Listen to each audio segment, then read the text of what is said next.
嗨，大家好，欢迎来到我们的频道。大家觉得5秒钟时间长吗？就在前2天啊，我准备报名参加一个考试啊，因为没有看这个截止日期，所以我就在想，要不明天再报得了。结果第2天就截止，很可惜没报上啊。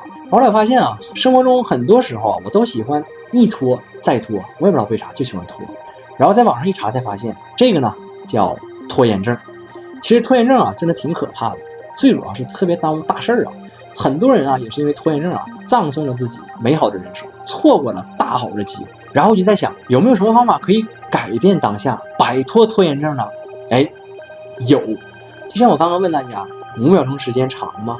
因为我想分享一个5秒法则，就是因为其实我们现在的人生啊，不管是糟糕也好，或者不堪也好，只需要5秒钟，真的可以改变的，甚至是摆脱拖延症。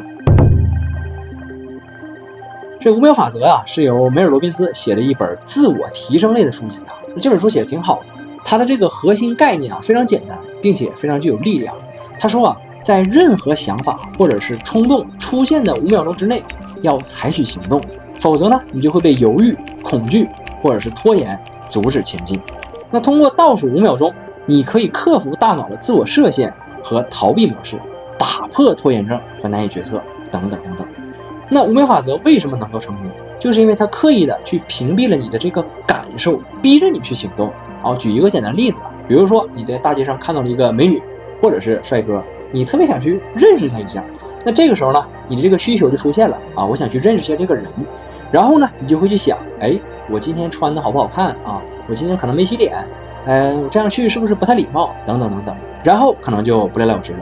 就是因为我们人类啊，在做一件事情的时候，总是会去考虑很多的感受，而5秒法则呢，就是在需求出现的时候，刻意的去屏蔽掉你的感受，直接把你这个需求和行动啊相关联起来。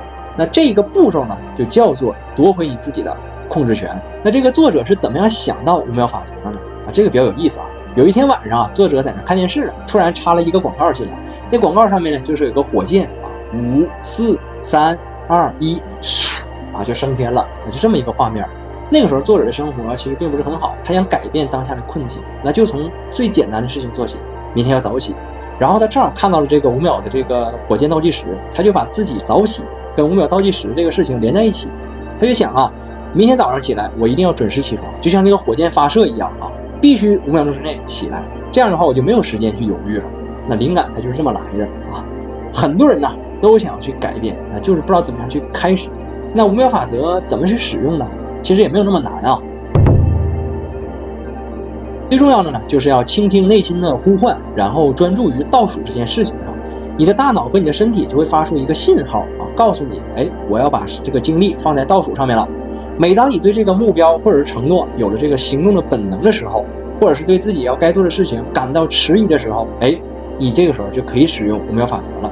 因为当你专注于倒数这一件事情的时候，就可以把焦虑啦、过度思考啦、恐惧啦等等这些想法给脱离出来。一旦数到1的时候，就要立刻去行动啊！注意啊，是立刻，就这么简单，没了。但是呢请注意啊，1到5是不行啊，必须是5到1啊。那为什么？因为你1、2、3、4、5后面还有6、7、8、9、10，对吧？你就很有可能是习惯性的数个6、数个7，这样是不行的。但是5、4、3、2、1呢，对吧？你最多还有个0，也就没了。所以这个顺序很重要，必须是倒数。这个5秒法则只是作者自己根据自己的这个原则规定的，你也可以是6、7、7秒法则也行，甚至是3秒法则。它主要呢就是希望说，大脑还没有做出抵抗和防御的时候出其不意的行动起来。大脑的工作方式呢，就是你思考的时间越长行动的欲望就越低。我们的大脑比较聪明，也是比较诡计多端的，它就是为了欺骗你待在原地不要动，它会想尽一切办法去阻止你行动的。而我们需要做的就是这个5、4、3、2、1结束了，就立刻行动起来。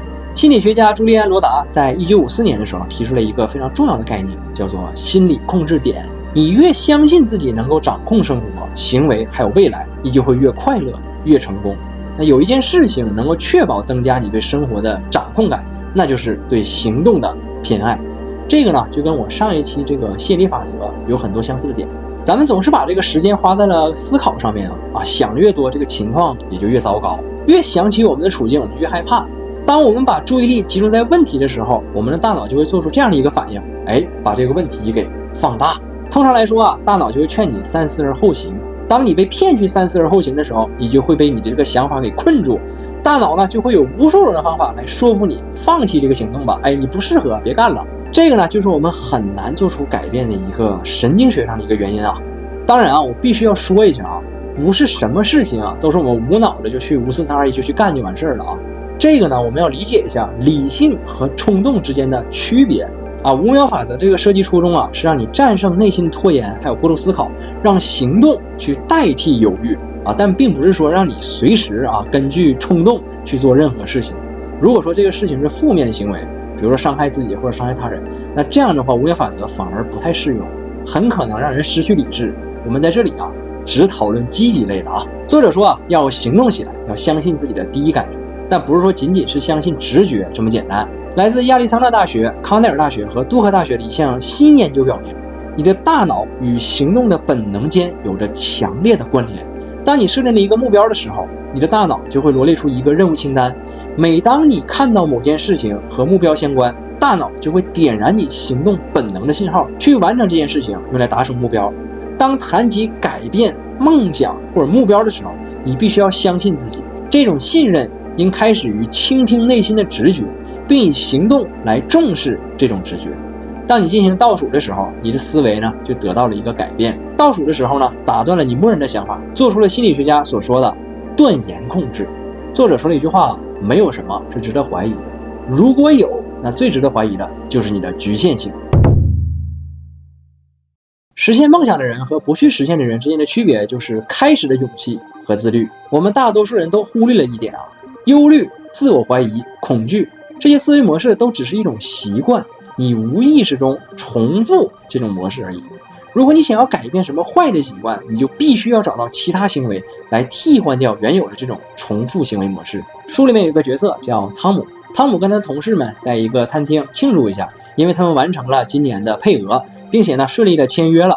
在4个月前他的妻子搬走了，他现在的生活呢也是比较支离破碎的。当他呢看向了酒保，想要来几瓶酒的时候，突然他看到了一位非常漂亮的女人。这个女人呢跟他对面的朋友搁那有说有笑的，她身上有一股说不清楚的魔力让汤姆不敢向前，可能是因为太漂亮了。他想过去跟她说话，但是又犹豫不决，他就有点担心，现在摆脱这个旧婚姻是不是有点太早了，太不负责了这么漂亮的一个女人你愿意搭理我吗？于是汤姆就做了一个决定，他必须要在5秒钟之内完成。5、4、3、2，这个时候他就已经开始朝对方走过去。他不知道要跟美女说什么，他的心跳在不断的加速。但是这么多年以来，他是第一次感到自己不再麻木，真真切切的活着。那随着他们之间的距离越来越近，汤姆的心跳也越来越快。终于，汤姆走到了美女面前。故事的结局不是最重要的，重要的是故事的开头。因为汤姆已经决定重新开始自己的生活了。我们的生活也是一样很多时候其实结果是什么真的没有那么重要，重要的是你行动了，这个呢就足够了。当你倒数的时候，你就会发现生命中的魔力，你向整个世界敞开了自己的心扉，抓住了机会和可能性。你也许没有得到女孩的芳心，没有得到你想要的东西，但这都没有关系，因为你得到了更宝贵的东西，就是隐藏在你内心的力量。那我们能用5秒法则来改变什么呢？我们可以改变行为。你可以用5秒法则来强迫自己养成新的习惯，通过自我管理和自我控制的技巧，那这样的话，你就能够在人际关系中更有目的性和成效。比如说你想健身，那你一定会有无数的诱惑比如说美食了或者说你今天太累了外面下雨了，我不想跑了，等等等等。那用了5秒法则，倒数结束的时候，抛除掉这些情感直接去运动。这样的话，你健身习惯就养成了。那再比如说你总喜欢把今天应该做的事情推到明天，有的时候就跟我一样坏了大事。那这个时候呢，也可以用5秒法则倒数结束了就赶紧把工作做起来，别拖了。这样呢，所谓的坏习惯长时间自然也就改不掉了。